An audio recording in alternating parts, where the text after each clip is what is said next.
नमस्कार दोस्तों। आपने कभी अपनी गाड़ी की ब्रेक की सर्विस कराई है तो अक्सर आपको सुनने को मिलता होगा कि ब्रेक की जो कैलिपर पिन है वो जाम हो गई हैं या आप ग्रीसिंग करानी पड़ेंगी।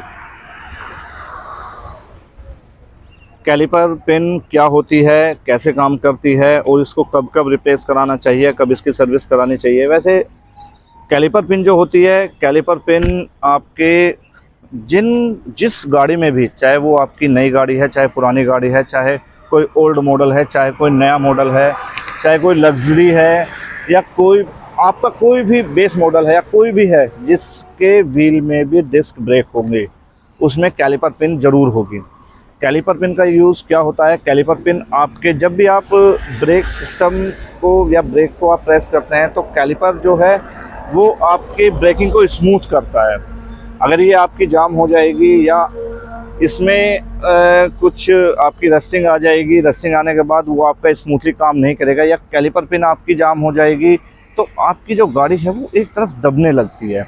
हमने मोस्टली देखा होगा, जैसे बरसात हो रही है, बरसात में आपकी गाड़ी खड़ी है या आपने 15-20 हज़ार किलोमीटर चला ली, उसके बाद आपने नॉर्मल सर्विस तो कराई लेकिन अपने व्हील्स की जो कैलिपर हैं उनमें ग्रीसिंग नहीं कराई है, कैलिपर पिंस में उसमें ग्रीसिंग नहीं कराई है। तो उसमें ग्रीसिंग ना कराने की कंडीशन में क्या होगा कि आपके जो ब्रेक पैड्स हैं वो आपके अनइवन काम करने लगेंगे, यानी कि आपके ब्रेक पैड्स गर्म होने लगेंगे, आपके ब्रेक पैड्स सही से काम नहीं करेंगे, और जैसे आप ब्रेक मारेंगे, ब्रेक लगाएंगे तो आपकी गाड़ी एक तरफ झुकेगी। ठीक है, उस कंडीशन में क्या होता है, उसमें आपका पूरा का पूरा सिस्टम फेल हो सकता है। अगर आप जब भी सर्विस कराएं, सर्विस कराने के बाद अपनी कैलिपर पिन को हमेशा या तो ग्रीसिंग कराएं, इसमें जो है आपका हाई टेम्परेचर ग्रीस इसमें लगाया जाता है, जिससे आपकी जो कैलिपर पिन्स हैं वो आराम से पकड़ बना सके, जो स्मूथली आपके ब्रेक्स को जो है स्मूथ कर सकें। कैलिपर पिन आपकी गाड़ी की ब्रेकिंग को स्मूथ बनाता है। अगर आपकी गाड़ी की कैलिपर पिन घिस चुकी है या ख़राब हो चुकी है या रस्ट आ चुका है तो आपकी गाड़ी प्रॉपर वर्क नहीं करेगी, यानी कि आपकी गाड़ी के ब्रेक प्रॉपर वर्क नहीं करेंगे। पूरा का पूरा ब्रेक सिस्टम जो है वो आपका उसमें बिगड़ जाता है। जैसे ही आप ब्रेक लगाते हैं आपकी गाड़ी जो है आपके लेफ़्ट साइड या राइट साइड को झुकने लगती है। जिधर का भी ब्रेक पैड आपका घिस जाता है गाड़ी उधर ही झुकने लगती है। इसके लिए मैं आपको बताना चाहूँगा, इसमें जो है जब भी आप सर्विस कराएं, हर 10 से 15 किलोमीटर के 10 से 15 हज़ार किलोमीटर के बाद आप अपनी कैलिपर पिन को या तो ग्रीस कराइए या फिर आप उसको चेंज करा लीजिए।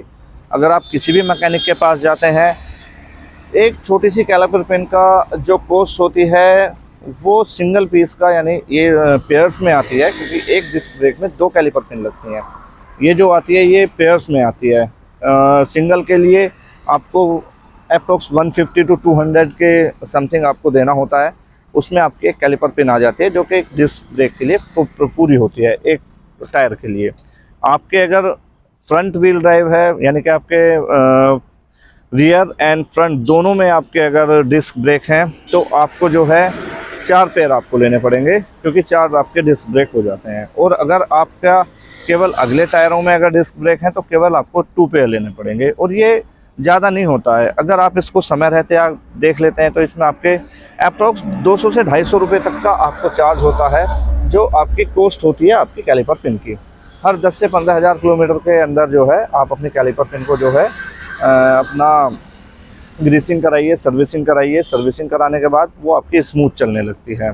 सेफ़ ड्राइव करने के लिए जब भी आपकी एक इसकी दूसरी पहचान होती है, इसमें जब भी आपके टायर से किट किट पिट पिट की आवाज़ आने लगे या फिर ऐसा लगे कि आपका कोई मेटल रगड़ रहा है, तो मेटल रगड़ रहा है उस कंडीशन में भी आपके कैलिपर पिन जो है वो ख़राब हो जाते हैं। तो तभी भी आपको कैलिपर पिन जो है अपने चेंज करने होंगे। छोटी सी पिन आपको बहुत ही बड़े खर्चे में डाल सकती है। मान लीजिए अगर आपकी कैलिपर पिन ख़राब हो चुकी है या घिस चुकी है या जो है रस्ट इसमें आ चुका है, आपकी डिस्क घिस सकती है जिसका खर्चा काफ़ी ज़्यादा आता है। इसके बाद अगर डिस्क नहीं घिसती है तो आपकी जो पैड्स हैं वो ओवरहीट हो जाते हैं, जिससे आपका सिस्टम फेल हो जाता है। आपकी गाड़ी में जो है फायर की कंडीशंस बन जाती हैं। इसके अलावा अगर आप इसको चेंज नहीं कराते हैं और ध्यान नहीं देते हैं समय रहते, इससे आपके ब्रेक फेल होने का खतरा सबसे ज़्यादा होता है। क्योंकि जब आपकी कैलिपर पिन काम नहीं करेगी तो उसमें क्या होगा, उस केस में आपका जो है ब्रेक फेल्स होने के सबसे ज़्यादा कंडीशन जो देखी गई है वो या तो आपके डिस्क घिसती है या ब्रेक फेल हो जाते हैं, दो में से एक चीज़ होती है। इसके अलावा जब भी एक छोटा सा काम आप करें, जब भी अपने गाड़ी को आप वॉशिंग कराएं, वॉशिंग कराते समय भी आप देख लें कि कैलिपर पे ज़्यादा पानी ना डालें, अपना वॉश कराएं, हल्का सा उसको जो है प्रेशर वॉश से ही आप जो है अपना इसको साफ़ करा लें या फिर किसी कपड़े से आप साफ़ कर लें। किसी पिन आपको बहुत ही खतरों से बचा सकती है। उम्मीद है कि जो इन्फॉर्मेशन मैंने आपको कैलिपर पिन के बारे में दी है वो आपको समझ में आ गई होगी। इसके साथ साथ आप जो हैं केवल सेफ्टी का ध्यान रखें, जब भी आप जाएं थोड़े अवेयर रहें। अवेयर रहने के साथ साथ जो है आप अपने ये छोटे छोटे काम करा लें, आपकी गाड़ी की लाइफ बनेगी, आपकी खुद की सेफ्टी होगी, गाड़ी की सेफ्टी होगी। तो इसी के साथ मैं आज अपनी ये वीडियो यहीं पे करता हूँ। अगर ये इन्फॉर्मेशन आपको जो है सही लगी है और आपके लिए काम की है तो प्लीज़ आप इस इन्फॉर्मेशन को अपने दोस्तों के साथ शेयर कीजिए, चैनल को लाइक कीजिए, सब्सक्राइब कीजिए। Smart drive and safe drive. Thank you.